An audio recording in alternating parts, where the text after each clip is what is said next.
ॐ सहनाववतु सहनौ भुनक्तु सह वीर्यङ्करवावहै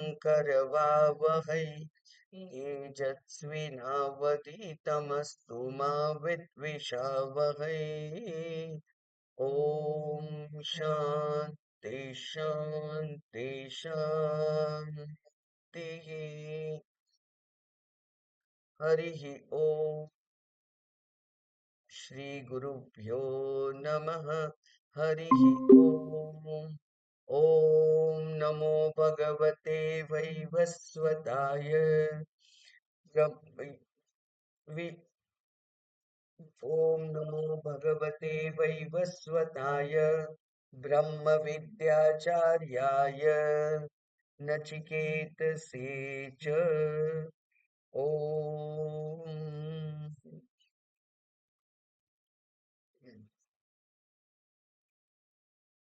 ગઈકાલે બહુ સરસ ચર્ચા થઈ કે આ જે સૂક્ષ્મ તત્વ છે એ તર્કથી પ્રાપ્ત થઈ શકે એમ નથી. એટલે કે આપણી પોતાની વ્યવહારુ બુદ્ધિથી એ વ્યવહારુ બુદ્ધિ ગમે તેટલી ચપળ હોય, સારી હોય, તેજસ્વી હોય, તો પણ આ તત્વ પ્રાપ્ત થઈ શકે નહીં. કારણ કે એના માટે તર્ક જરૂરી છે, પણ એ તર્ક શાસ્ત્ર સંમત તર્કની જરૂર છે. શાસ્ત્ર સંમત તર્કથી એને સમજવાનું છે. એટલે ત્યાં કહ્યું કે આ મતિ જે છે એ તર્કથી મળી શકે એમ નથી. તો પછી આ વિષય સુજ્ઞાનાય પ્રેષ્ઠ, હે શ્રેષ્ઠ, હે પ્રિયતમ. પ્રેષ્ઠ એટલે હે પ્રિયતમ, હે બહુ જ વાલો એવો મારો શિષ્ય નચિકેતા, હે નચિકેતા. આ જે બોલે છે પ્રોક્તા, એ સુવિજ્ઞ કેવી રીતે બને? અને એટલે ત્યાં ઉદાહરણ ગુરુજીએ સામે બેઠેલા શિષ્યનું આપ્યું અને એમ કહ્યું કે જેવી બુદ્ધિ ત્વમ મતિમ, તારી મતિ એ મદ્દ્વાર પ્રદાનેન આપહ પ્રાપ્તવાન અસી. તને જે મારા વરદાનને માંગવા માટે જે બુદ્ધિ તને પ્રદાન થઈ, મેં વર પ્રદાન કર્યું અને શું માંગવું અને એ માંગવા માટે તારે કેવું વર્તન કરવું પડે, એવું જે બુદ્ધિ તારામાં ઉત્પન્ન થઈ, એવી બુદ્ધિ જો બધામાં હોય તો જ એને આ પ્રાપ્ત થઈ શકે એમ છે. એટલે એક વખત હસતા હસતા મેં ઉદાહરણ આપેલું કે ભાગવત કથાઓ આટલી બધી થાય છે. હવે ભાગવત કથા શુકદેવજીએ પરીક્ષિતને સંભળાવેલી અને પરીક્ષિત એ કથા માંગવા નહોતો ગયો, પણ પરીક્ષિતને એમ લાગ્યું કે હવે મારું જીવન 7 જ દિવસ છે. ત્યારે એ જ્ઞાની એવા પિતાનો પુત્ર હતો, ઋષિ પુત્ર હતો. અને એટલે એને એમ થયું કે હવે જો મારે 7 જ દિવસ જીવવાનું છે, તો આ જીવનમાં મારે જે કંઈ કરવા યોગ્ય છે એ હું 7 દિવસમાં કરી લઉં. અને એટલે એ રાજપાટ બધું ત્યાગીને, પુત્રને સોંપી દઈને, રાજ ચિહ્નો બધા ઉતારીને જંગલમાં આવી અને બેસી ગયેલા અને જપ કરતા હતા, તપસ્યા કરવા માટે બેસી ગયેલા. અને ત્યારે જાણે કે શુકદેવજીને પ્રેરણા થઈ કે એક કોઈક એવું છે જે તપ કરવા બેઠેલો છે. એટલે શુકદેવજી ત્યાં આવ્યા અને શુકદેવજી ત્યાં આવ્યા એવી જ્યારે સ્વર્ગમાં ખબર પડી, ત્યારે બધા જ દેવ દેવીઓ બધા આવી ગયેલા. અને એમ કહેવાય છે કે 72 72,000 ઋષિ મુનિઓ ત્યાં ભેગા થઈ ગયેલા. સિમ્બોલિકલી સમજવું હોય તો એમ સમજાય કે 72,000 નાડીઓ છે આપણા શરીરમાં.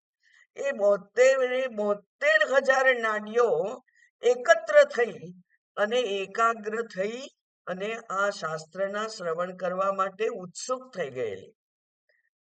આપણી નાડીઓનું પણ જો સહકાર આપણને ના હોય તો આ શરીર યોગ્ય ચાલતું નથી, અને શરીરમાં જો કંઈ પણ અસુખ હોય તો મન પણ એકાગ્ર રહેતું નથી. એટલે 72,000 ઋષિ મુનિઓ પણ ત્યાં એકત્ર થઈ ગયેલા કથા સાંભળવા માટે. અને પરીક્ષિત એ તો અન્ન જળનો ત્યાગ કરીને વ્રત જપ કરવા બેઠેલા. એટલે એમને તો આ શરીર માટેની કોઈ પણ વ્યથા પોતે રાખી જ નહોતી.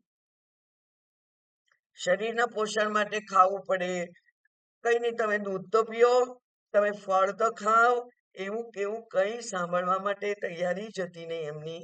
એવી રીતે એ બેસી ગયેલા. એટલે ના એમણે પોતાના શરીરનું ધ્યાન રાખવાનું હતું અને ના બીજા કોઈ વ્યવહારની એમને અપેક્ષા હતી. અને એટલે જે એકાગ્રતાથી એમણે ભાગવત કથા સાંભળી, એ એકાગ્રતાથી સાંભળવાને કારણે એમને આ તત્વ સમજાઈ ગયું. ભાગવત પણ આ એક જ તત્વની વાત કરે છે. લીલા એમાં ભેળવી અને આ તત્વને જ વ્યાસજીએ આપણી સામે રજૂ કરેલું છે. આ જેને આપણે આત્મતત્વ કહીએ, જે શુદ્ધ બુદ્ધ મુક્ત સ્વભાવ વાળું એ જે છે તે એ શુદ્ધ આત્મ ચૈતન્યને જ ભાગવત પણ વર્ણન કરે છે. એને સાંભળ્યું અને 7 દિવસ પૂરા થયા ત્યારે સુખદેવજી એને કહ્યું કે હવે તક્ષકના ગમે ત્યારે આવશે, એટલે કે આજના દિવસમાં 7 દિવસ થયા એટલે, અને તને એ ડંખ મારશે અને તારું જીવન સમેટાઈ જશે. ત્યારે પરીક્ષિતે એમ કહ્યું કે હું તૈયાર છું. તક્ષકનાગ મને કરડશે તો આ શરીર જશે, હું જવાનો નથી. એટલે હું તો અમર અજર છું એવું એને ખબર હતી, અને એને જ્ઞાન પ્રાપ્ત થઈ ગયેલું. એ જ પ્રમાણે અનેક વચ્ચે વચ્ચે પ્રશ્નો પૂછીને પણ સંશયોનું નિવારણ કરી અને અર્જુને સાંભળી ભગવદ્ ગીતા, અને અર્જુને પણ અંતે કહ્યું કે નષ્ટો મોહ સ્મૃતિર્લબ્ધા, મારો મોહ નાશ પામી ગયો છે. અને મોહ શેના માટે હોય છે? હું અને મારા. હવે આ હું અને મારા એવી બુદ્ધિ નષ્ટ થઈ ગઈ છે. માટે હવે હું કોણ છું? અહમ બ્રહ્મ, અહમ નિત્ય શુદ્ધ બુદ્ધ મુક્ત બ્રહ્મ, એવું જે એને જ્ઞાન થયું. અને એટલે કે છે કે કરીશે તવ વચનમ, હવે તમે કહેશો એ બધું હું કરીશ. એનો અર્થ કે હવે તમે મને યુદ્ધ કરવાનું કહો છો, કહી જ રહ્યા છો, તો હવે હું યુદ્ધ કરીશ અને ભીષ્મ પિતામહને પણ હું મારીશ. અને એટલે 10મા દિવસે જ્યારે આ કથા આ જે સંજયે જ્યારે ભીષ્મ પિતામહ એને અર્જુને વિંધી નાખ્યા અને એ પડી ગયા, ત્યારે સંજયના મોંમાંથી ચીસ નીકળી ગઈ. ઓહ, ભીષ્મ પિતામહ ગયા આજે. અને ત્યારે ધૃતરાષ્ટ્રને જિજ્ઞાસા થઈ કે કેમ, શું થયું? તો એ કહે છે કે ભીષ્મ પિતામહ ગયા. ભીષ્મ પિતામહને જીવન ઈચ્છા મૃત્યુનું વરદાન હતું અને એ ગયા એટલે કે એમણે ઈચ્છિત મૃત્યુ માંગી લીધું, બરાબર. એટલે કે મૃત્યુ અત્યારે તો મૃત્યુ નથી પામ્યા, પણ હવે એ યુદ્ધ કરવાની ક્ષમતા એમની નથી. એવું જ્યારે ધૃતરાષ્ટ્રને ખબર પડી ત્યારે એમને પણ ખબર પડી હશે કે હવે કૌરવોનો પરાજય નિશ્ચિત. અને ત્યાર પછી આ સંજય છે એણે આખી શરૂઆતથી બધી ભગવદ્ ગીતા ધૃતરાષ્ટ્રને સંભળાવી, જે આપણે સાંભળીએ છીએ. એટલે આ બધું જે કઈ ભગવદ્ ગીતા સાંભળી છે એ 10મા દિવસ પછી ની વાર્તા હતી, પણ પહેલેથી આપણને કહી. આમ આ જે તત્વ છે એ નચિકેતા જેવો જો અધિકારી શિષ્ય હોય તો જ એને પ્રાપ્ત થાય. અને એટલે ગઈકાલે બહુ સરસ શરૂઆત થઈ હતી કે જુદા જુદા ઉપનિષદો આપણને જુદા જુદા આપણા પોતાનામાં જોવા જેવા અધિકારીત્વના લક્ષણોની વાત કરી રહ્યું છે કે આપણે પોતે જ ઇન્સ્પેક્ટર છીએ. આપણે પોતે જ જોવાનું હોય કે મારામાં અમુક લક્ષણ કેટલું છે અને મને આ જે મુક્તિ છે એ આ શરીરમાં જ પ્રાપ્ત થશે કે નહીં. કારણ કે આ શરીરમાં જો એ પ્રાપ્ત ન થયું તો પછી ક્યારે નર શરીર મળે, મનુષ્ય શરીર, એ કહેવાય નહીં.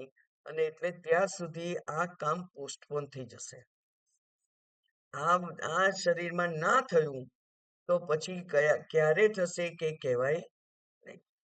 એટલા માટે આ બધા જે કથાનકો છે ઉપનિષદના એ બધા જ અત્યંત ઉપયોગી છે આપણને પોતાની પરીક્ષા કરવા માટે. હવે બહુ સુંદર જરાક રમૂજી એવી વાત યમરાજા કરે છે 10મા મંત્રમાં. જોઈએ, પુનરપી તુષ્ટ આહ. પુનરપી આહ, પાછા આગળ બોલ્યા. કોણ?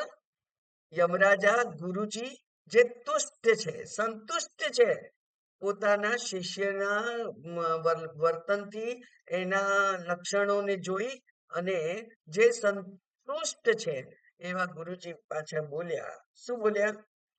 જાનામ્યહમ સેવદિરીત્ય નિત્યમ નહ્ય ધ્રુવૈ પ્રાપ્યતે હિ ધ્રુવમ તત તતો મયા નાચિકેતશ્ચિતોગ્નિઃ અનિત્યૈ દ્રવ્યૈ પ્રાપ્તવાન અસ્મિ નિત્યમ.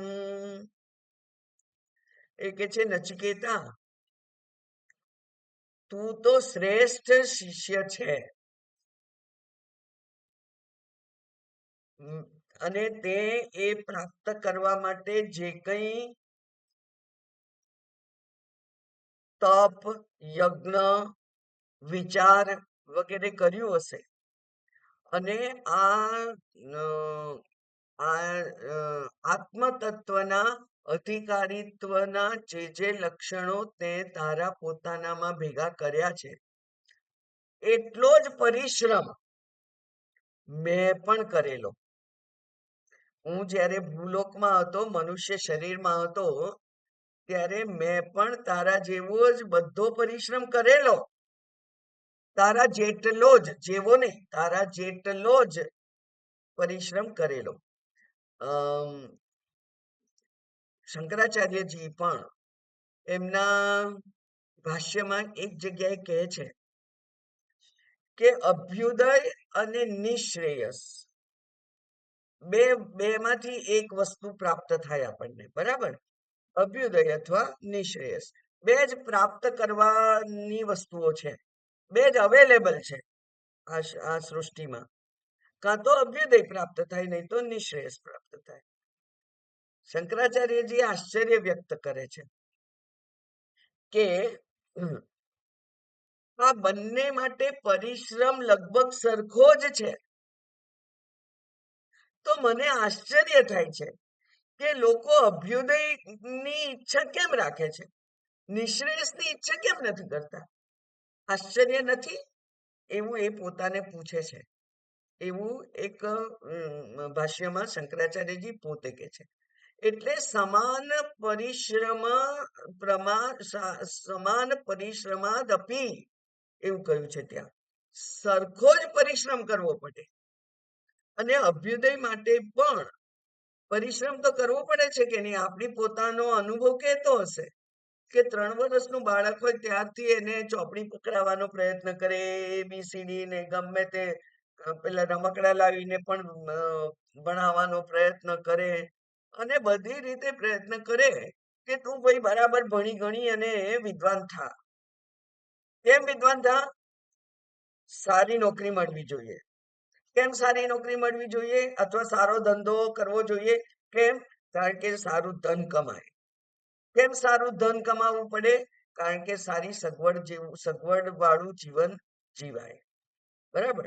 એટલે સુખ અને સગવડને પ્રાપ્ત કરવા માટે 3-4 વર્ષના આપણે હોઈએ ત્યારથી 25-30 વર્ષના થઈએ ત્યાં સુધી, એટલે કે 25-30 વર્ષ, 25 વર્ષ ઓછામાં ઓછા, એ 25 વર્ષ સખત પરિશ્રમ કરીએ ત્યારે આ યોગ્ય દીકરી, યોગ્ય નોકરી, યોગ્ય છોકરી, યોગ્ય સંતાન, યોગ્ય ઘર, યોગ્ય સંપત્તિ, યોગ્ય સગવડો બધું મળી શકે. અને પેલા ગુરુકુળમાં ગયેલું બાળક, 7 વર્ષનું બાળક ભણવાનું શરૂ કરે શાસ્ત્ર, અને 25 વર્ષે સમાવર્તન વિધિ હોય. 25 વર્ષે એ ભણી રહે, એટલે કે લગભગ 18 વર્ષ. આમ તો 12 વર્ષનો કહેવાય છે, પણ 18 વર્ષ એ ગુરુકુળમાં ભણે અને એ 18 વર્ષમાં એ આ આત્મ તત્વને જાણી લે. આત્મસાત થાય કે નહીં કહેવાય નહીં, પણ એને જાણી લે. પરોક્ષ જ્ઞાન એને થઈ જાય. પરોક્ષ જ્ઞાન એને બીજું પણ થાય. કયું થાય? કે આ સંસારમાં કોઈ વસ્તુ નિત્ય નથી અને સંસારની કોઈ પણ મોંઘામાં મોંઘી, કિંમતીમાં કિંમતી વસ્તુ મને જે સુખ જોઈએ છે એ આપી શકે એમ નથી, એવું એને ત્યાં સમજાઈ જાય. અને એટલે એ ત્યાર પછી એમ નક્કી કરે કે ના ના, મારે તો જે અનિત્ય આપવા વાળો સંસાર છે ત્યાં નથી જવું. તો એને છૂટ છે. એ નૈષ્ઠિક બ્રહ્મચર્ય ધારણ કરી અને જપ તપ સેવા કરી અને જે જ્ઞાન પ્રાપ્ત થયું છે એ જ્ઞાનને બુદ્ધિમાં સ્થિત કરવા માટે પ્રયત્ન કરી શકે. અને પછી એ જે પરોક્ષ જ્ઞાન છે એ અપરોક્ષ જ્ઞાન થાય. અને અપરોક્ષ જ્ઞાન એટલે જ જ્ઞાન, એટલે જ મુક્તિ, એટલે જ મોક્ષ. એવું એ કરે તો એને પણ 25 વર્ષ જ મહેનત કરી. અને એ જો ઈચ્છે તો એ આ શરીરમાં જ મોક્ષ પ્રાપ્ત કરી શકે. કારણ કે મોક્ષ પ્રાપ્ત નથી કરવાનું, કશું છોડવાનું નથી, પણ હું મુક્ત છું એવું જાણવાનું છે. બરાબર? એટલે કે અતિ સૂક્ષ્મ હોવાને કારણે એને 25 વર્ષ મહેનત કરવી પડે. પણ એ 25 વર્ષની મહેનત પછી એ ફરીથી શરીર ધારણ કરવાની જે પીડા છે એ પીડામાંથી એ મુક્ત થઈ જાય. આમ યમરાજા કહે છે હસતા હસતા કે મેં તારા જેટલી જ મહેનત કરેલી, પણ મારામાં તારા જેવો વિવેક અને વૈરાગ્ય નહોતો. એટલે હે નચિકેતા, મેં આ જે સ્વર્ગમાં જવા માટેનો અગ્નિ છે, નચિકેતાગ્નિ, એ નચિકેતાગ્નિનું ચયન કરેલું. અને નચિકેતાગ્નિનું ચયન કરી અને ફળ રૂપે મને સ્વર્ગ પ્રાપ્ત થયું. અને એ સ્વર્ગ પ્રાપ્ત થયું. ત્યાં મેં યમરાજાનું પદ ઈચ્છ્યું અને મને યમરાજાનું પદ મળી ગયું. હવે હવે તો આમ ના જવાય ને આમ ના જવાય. હવે આપણને એક પ્રશ્ન થાય જે બહુ સહજ છે કે યમરાજાનું જો પદ પ્રાપ્ત થયું એટલે કે એમને દેવ યોની પ્રાપ્ત થઈ અને એ દેવ યોની પ્રાપ્ત કરી અને પછી એમને જ્ઞાન કેવી રીતે થયું? કારણ કે બ્રહ્મ વિદ્યાચાર્ય છે એ તો ત્યાં બ્રહ્મ વિદ્યાચાર્ય એટલા માટે છે, એક તો આ જે પ્રસંગ છે એને અપવાદ કહેવાય. કારણ કે આપણે જાણીએ છીએ કે આ બ્રહ્મ વિદ્યા પ્રાપ્ત કરી અને મોક્ષ પ્રાપ્ત કરવાનું સામર્થ્ય માત્ર મનુષ્ય જન્મમાં છે. એટલે એ દેવ યોનીમાં પણ નથી, કારણ કે દેવ યોની પણ ભોગ યોની છે અને પશુ યોનીમાં પણ અધમ યોનીમાં પણ નથી, કારણ કે અધમ યોની પણ ભોગ યોની છે. દેવોને પુણ્ય ભોગ કરવાનો છે અને અધમ યોનીમાં પાપ ભોગ કરવાનો છે. બંને ભોગ યોની છે. તો આ જે યમરાજા છે એમને આ બ્રહ્મ વિદ્યા યમરાજનું પદ પામ્યા પછી કેવી રીતે થઈ હશે પ્રાપ્ત? તો તેને અપવાદ કહેવાય. અને એટલે આચાર્યોએ અખંડાનંદ સ્વામીજીએ પણ એવું કહ્યું કે આ જે નચિકેતા અગ્નિ એમણે નું ચયન કર્યું અને એમને સ્વર્ગની પ્રાપ્તિ થઈ, એના દ્વારા અંતઃકરણ પણ શુદ્ધ થયું હોય અને અંતઃકરણ શુદ્ધ થયું હોય એટલે પછી પોતાના સ્વરૂપને પોતે જોઈ શકે, જાણી શકે. એટલે અંતઃકરણ શુદ્ધ થવાના કારણે એ જ્ઞાની બન્યા અને જ્ઞાની એટલે જ્ઞાનના આચાર્ય, બ્રહ્મ વિદ્યા આચાર્ય બન્યા એવું શક્ય છે. આ એક સ્પષ્ટતા યમરાજા માટે. અને યમરાજા કહે છે કે હું તો બુદ્ધુ હતો, તારા જેવી બુદ્ધિ જેને કહેવાય કે સુસંસ્કૃત બુદ્ધિ, વિવેક વૈરાગ્ય યુક્ત બુદ્ધિ મારામાં નહોતી. અને એટલે એ જે મારી યોગ્યતા હતી એ યોગ્યતાને હું તે જ વખતે આ બ્રહ્મ વિદ્યા પ્રાપ્ત કરવા માટે વાપરી શકત, પણ મેં એવું ના કર્યું અને નચિકેતાગ્નિનું ચયન કર્યું. એવું જાણવા છતાં પણ કે અનિત્યૈ દ્રવ્યૈ નિત્યમ પ્રાપ્તવાન અસ્મિ ન ભવતી. મને ખબર હોય કે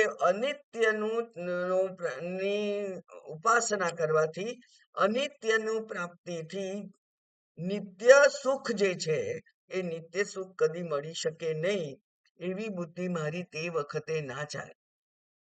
અને એટલે અનિત્ય સ્વર્ગ સુખ મેળવવા માટે હું પ્રવૃત્ત થયો. આ અનિત્ય સ્વર્ગ સુખ કેટલું છે તો એનું સુંદર કેલ્ક્યુલેશન, એનું ગણતરી કરેલી છે આચાર્યએ. અને ત્યાં એમ કહ્યું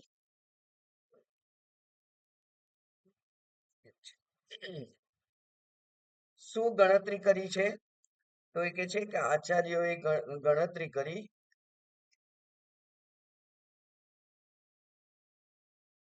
હવે નહીં ચડે મને કઈ નહીં 72,020 વર્ષ, 72,20,000 વર્ષ એ કળિયુગ છે. એના કરતા ડબલ ત્રેતાયુગ હોય, એના કરતા ડબલ કળિયુગ કરતા ડબલ દ્વાપર યુગ હોય, દ્વાપર યુગ કરતા ડબલ 3 ગણો ત્રેતાયુગ હોય, ત્રેતાયુગ કરતા 4 ગણો સતયુગ હોય.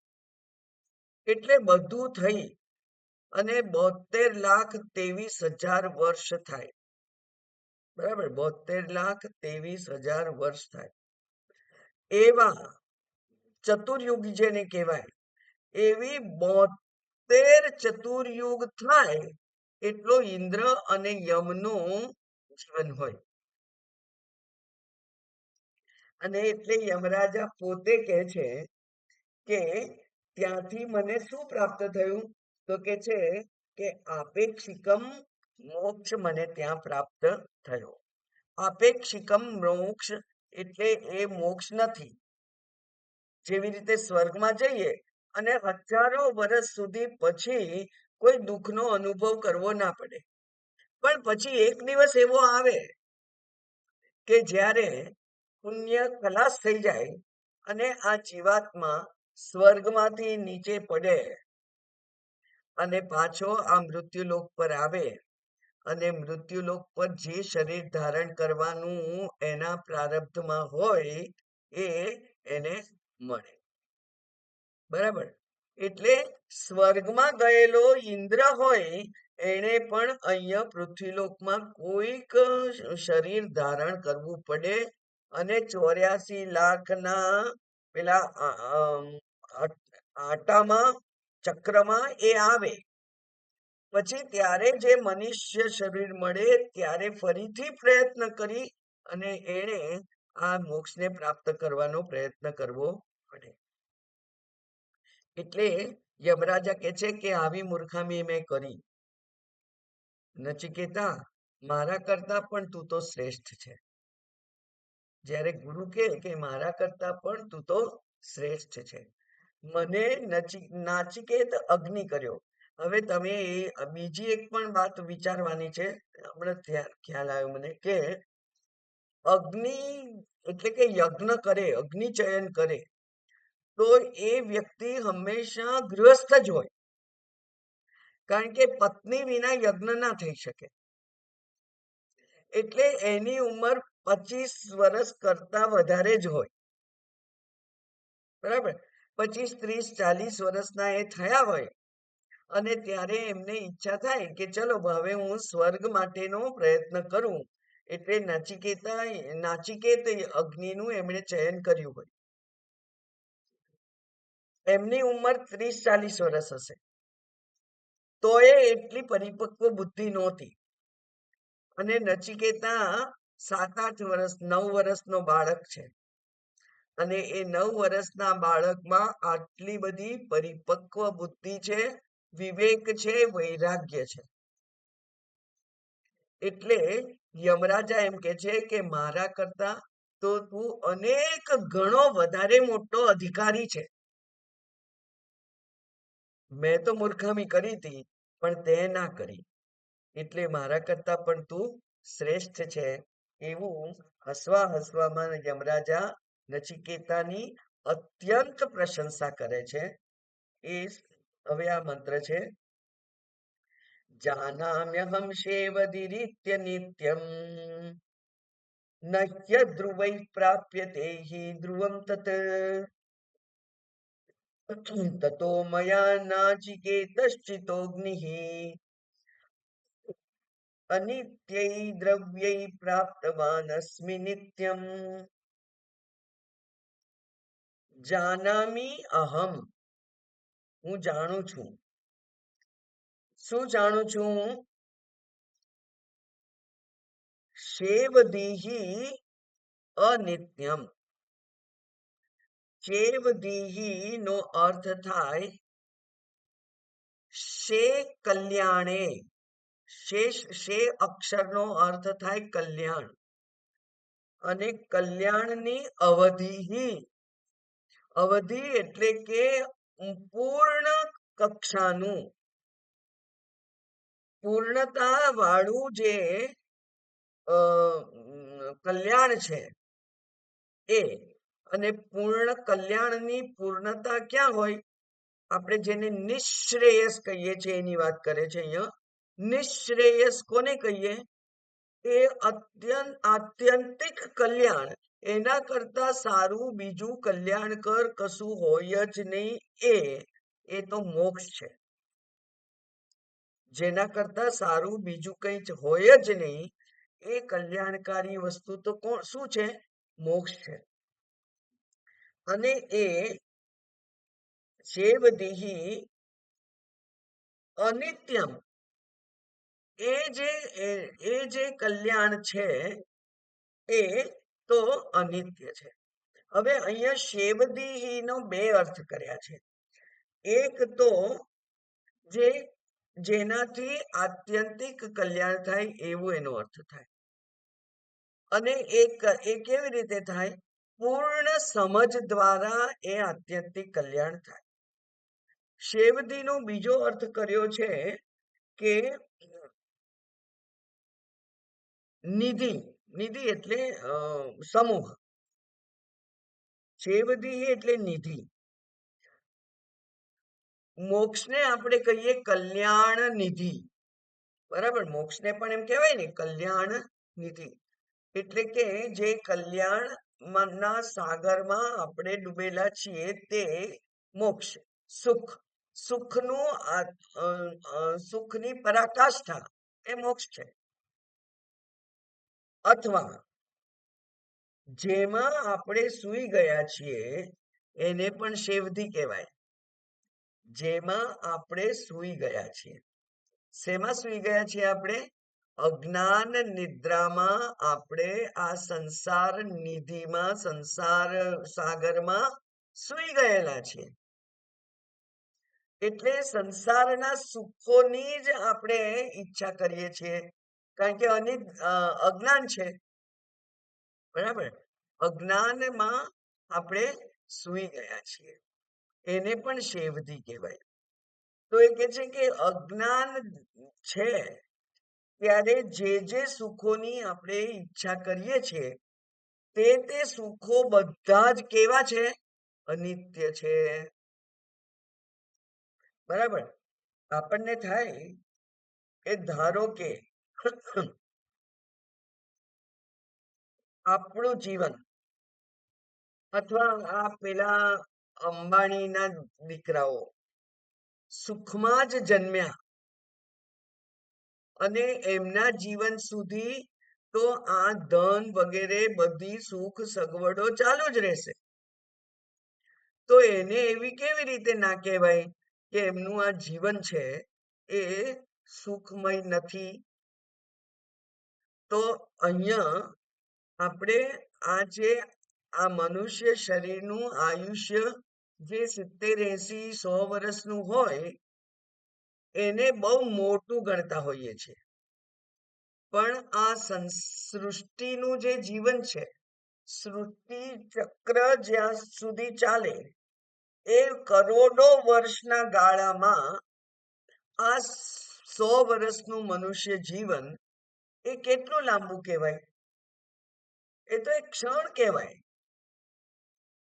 એક ક્ષણમાં આપણે પ્રગટ થયા અને લીન થઈ જવાના, બરાબર? એટલે આ મનુષ્ય શરીર હોવા દરમિયાન આપણામાંના ઘણા લોકોને માત્ર સુખનો જ અનુભવ થયો હોય એવું બને, ના બને એવું નહીં, પણ તોય તે એ કાયમી સુખ નથી.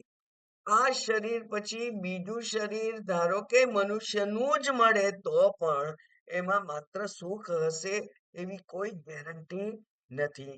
પાપ અને પુણ્ય એ તો ફળ છે, ગમે ત્યારે પાકી અને ઉપર આવી જાય તો એ સુખ દુઃખમાં ફેરવાઈ જાય અને દુઃખ સુખમાં ફેરવાઈ જાય એવું બને. એટલે કે છે કે આ અજ્ઞાન નિદ્રામાં આપણે સૂઈ ગયા છે એને પણ શેવધી કહેવાય, અથવા જે સુખનો સ્ત્રોત જણાય.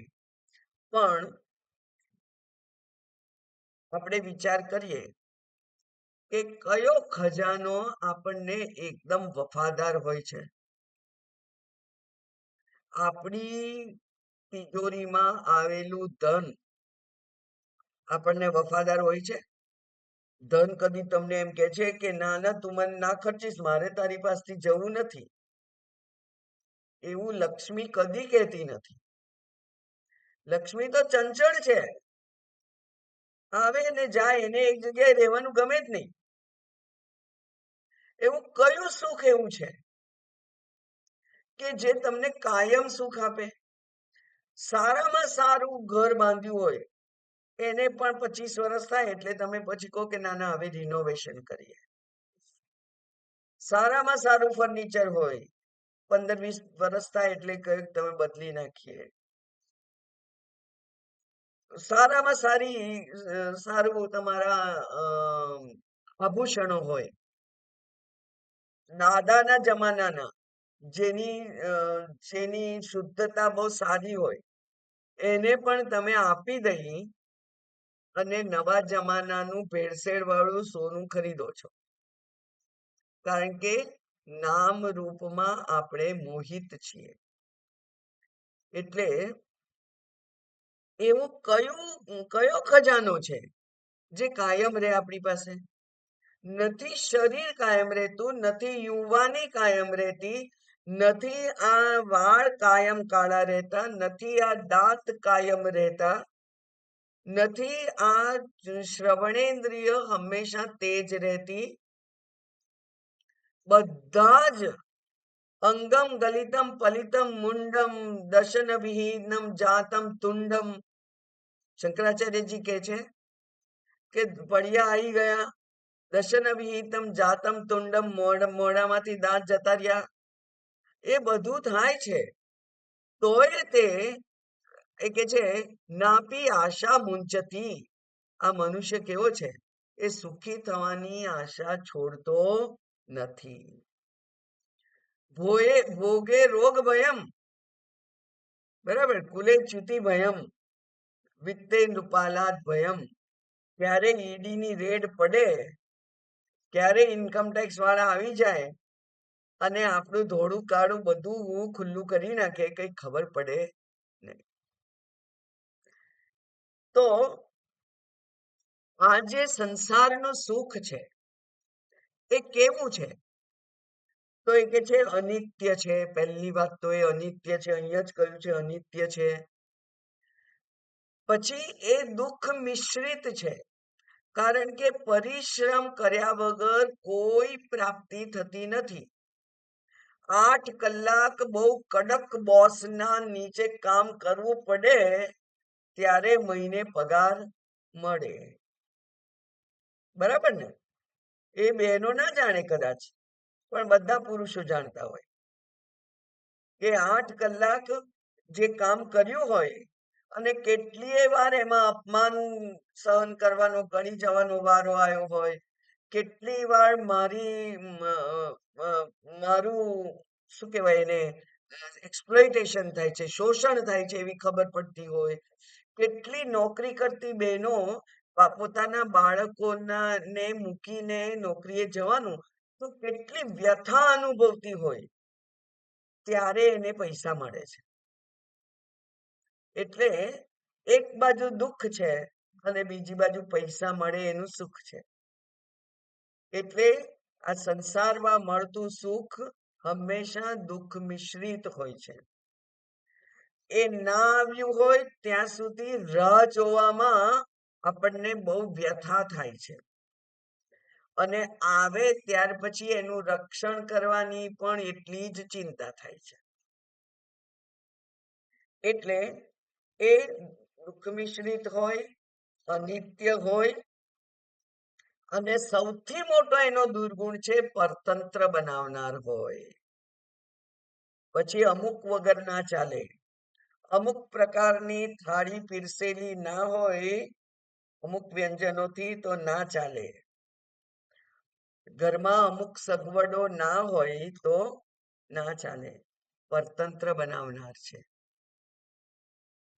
બધી સગવડોથી આપણે પરતંત્ર બની જઈએ છીએ. તો આપણે આપણી જાતને કેવી રીતે કહીએ કે હું સ્વતંત્ર છું? ના કહેવાય. જ્યાં સુધી પંખો એસી ચાલુ છે ત્યાં સુધી હું સુખી છું. એટલે જો અને તો આ સંસારના સુખમાં હોય જ. જો મારું આ સ્વાસ્થ્ય સારું તો હું સુખી, અને સ્વાસ્થ્ય ખરાબ તો હું દુખી. આ પરતંત્રતા છે. એટલે જાનામી અહમ, હું જાણું છું કે આ જે સંસારમાંથી પ્રાપ્ત થતા સુખ સગવડોનો જે સ્ત્રોત છે, નદીની જેમ મારા તરફ અત્યારે વહી રહ્યો છે, પણ એ કેવો છે? અનિત્ય છે. ક્યારે જતો રહેશે કઈ કહેવાય નહીં. આ જીવન ક્યારે સમાપ્ત થઈ જશે કઈ કહેવાય નહીં. કારણ કે યમરાજા કે છે, નહીં અધ્રુવૈ પ્રાપ્યતે હિ ધ્રુવમ. જે અધ્રુવ છે એનાથી ધ્રુવની પ્રાપ્તિ ના થાય. જે અનિત્ય છે એનાથી નિત્યની પ્રાપ્તિ ના થાય. એટલે ત્યાં આગળ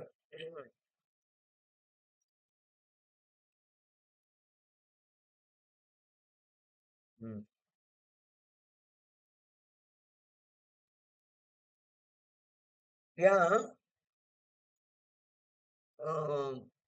મુંડકોપનિષદમાં બીજો એક મંત્ર છે જે તમને આવડે છે બધાને. પરીક્ષ લોકાન કર્મચિતાન બ્રાહ્મણાહ. બ્રાહ્મણો વિચારશીલ, બ્રાહ્મણ એટલે વિચારશીલ, જે સત્વ પ્રધાન હોય એ સારો વિચાર કરી શકે, યોગ્ય વિચાર કરી શકે, તે એમણે આ સંસારની પરીક્ષા કરી, કેટલાય વર્ષો સુધી આનું આ ચલાવ્યું, અને પછી વિચારતા કે હવે આ પરતંત્રતા મારે ક્યાં સુધી નિભાવવી. એટલે નિર્વેદ માયાત, માયાથી માયાના જે આકર્ષણ છે એનાથી એમને વૈરાગ્ય થયો, અને એમણે શું નક્કી કર્યું? ન અસ્તિ, નથી. ન અસ્તિ એટલે નથી.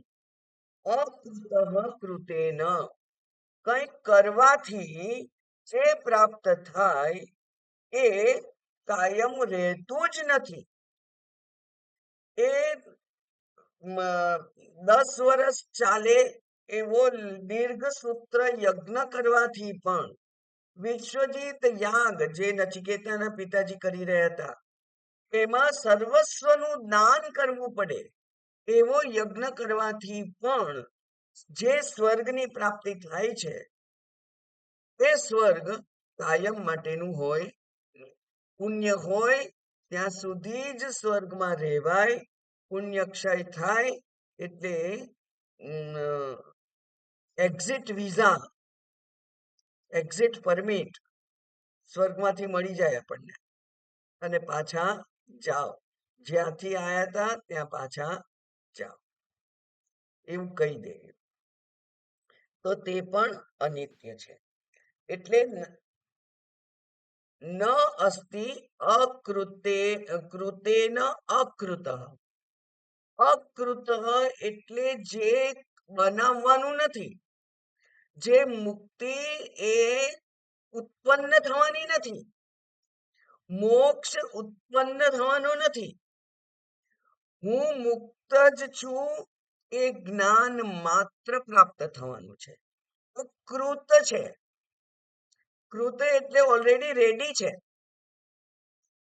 એ રેડી છે, છે જ મારી પાસે, પણ વચ્ચે અજ્ઞાનનું આવરણ છે.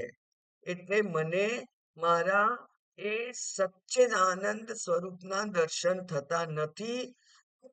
એટલે હું સચ્ચિદાનંદ આત્મા છું એવું મારે જાણવા માટે કેટલો પ્રયત્ન કરવો પડે છે. ગુરુ પાસે જવું પડે, ગુરુ સેવા કરવી પડે, શાસ્ત્રો સાંભળવા પડે, શાસ્ત્રોના મંત્રો માટે મનોમંથન કરવું પડે, મનન કરવું પડે. એ મનન દ્વારા થયેલા નિશ્ચયને સ્થિર બનાવવા માટે નિધિધ્યાસન કરવું પડે. આ બધું કરવું પડે, અને એ જાણે કે હું તો નિત્ય મુક્ત છું જ, ત્યાર પછી સંસારના બંધનમાં એ અટવાતો નથી. સંસારમાં રહેવા છતાં પણ એ જળ કમળવત રહી શકે છે. સંસાર એને ભીનું કરી શકતો નથી, એના ઉપર કાદવ ઉછાળી શકતો નથી. એવું ક્યારે ખબર પડે? અહમ મુક્તોસ્મી, હું મુક્ત જ છું, એવું ખબર પડે ત્યારે. મુક્ત જ હતો, પણ છતાંય એ મુક્તિને જાણવા માટે પ્રયત્ન કરવો પડે. એટલે કે છે કે પ્રયત્ન કઈ દિશામાં કરવો? કૃત કરવાની દિશામાં ના કરવો, માત્ર વિચારની દિશામાં પ્રયત્ન કરવો. કોઈ કાર્ય કરવાનું નથી, કોઈ વિધિ કરવાની નથી, કોઈ યજ્ઞો બ્રાહ્મણોને બોલાવી અને મોટા મોટા યજ્ઞો કરવાના નથી, કોઈ મોટા મોટા અન્ન ક્ષેત્ર ખોલવાના નથી, કોઈ મોટું કરોડોનું દાન કરવાનું નથી, કઈ મોટી 5-15 વર્ષ એક ટાઈમ જમી અને માત્ર જપ કરવાની તપશ્ચર્યા પણ કરવાની નથી. કર્મણા સત્વશુદ્ધયે નતુ વસ્તુપલબ્ધયે, એવું કહ્યું. તો કર્મથી સત્વશુદ્ધિ થાય, વસ્તુની ઉપલબ્ધિ થાય નહીં. એવું જ્યારે એને ખબર પડે ત્યારે પછી એ કર્મમાં પ્રવૃત્ત થતો નથી. એને કર્મના મર્યાદાને જાણવી પડે અને કર્મની મર્યાદાને જાણી અને ત્યાર પછી એ જો એ વિચારે કે આ તો વસ્તુ સિદ્ધિ વિચારેણ, એમ કહ્યું. વિચાર માત્રથી જ વસ્તુ સિદ્ધિ થાય. એટલે એટલે હવે આ પ્રાપ્ત થઈ શકે નહીં. નહીં અધ્રુવૈ પ્રાપ્યતે હિ ધ્રુવમ તત. તત મૂકી દે ભાઈ. તત મયા નાચિકેતશ્ચિતોગ્નિ, માટે હે નચિકેતા, હું એવો બુદ્ધુ હતો કે મેં નાચિકેત અગ્નિનું ચયન કર્યું. અને એવું જાણવા છતાં પણ કે અનિત્યૈ દ્રવ્યૈ નિત્યમ પ્રાપ્તવાન અસ્મી, હું અનિત્ય દ્રવ્યથી નિત્ય સુખને પામી શકીશ એવી બુદ્ધિ મારી તે વખતે હતી. એટલે મારા કરતા તો તું અનેક ગણો બુદ્ધિશાળી છે, અનેક ગણું વધારે અધિકારીત્વ છે તારું. એટલે આ જે વિદ્યા છે એ વિદ્યા તારી બુદ્ધિમાં ચોક્કસ સ્થિર થશે. આમ આ શ્લોક દ્વારા પોતાનું જ ઉદાહરણ આપી અને યમરાજા જે બ્રહ્મ વિદ્યાનો આચાર્ય છે, એ બ્રહ્મ વિદ્યાના આચાર્ય આ કરે અને એને એના દ્વારા પોતાને ઉદાહરણ દ્વારા એને નચિકેતાના વખાણ કરવાનું કામ કર્યું, નચિકેતાની પ્રશંસા કરી. વિશેષ આપણે હવે આવતા મંગળવારે 18મી તારીખે જોઈશું.